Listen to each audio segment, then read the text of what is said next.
Next, sixth one, fill in the blanks with appropriate preposition. Fill in the blanks with appropriate preposition.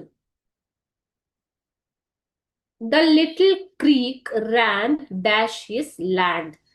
ಕ್ರೀಕ್ ಅಂತಂದ್ರೆ ಮಕ್ಕಳೇ ತೊರೆ, ಸಣ್ಣದಾಗಿ ನೀರು ಹರಿತಾ ಇರೋದು ತೊರೆ. Okay, the little creek ran dash his land.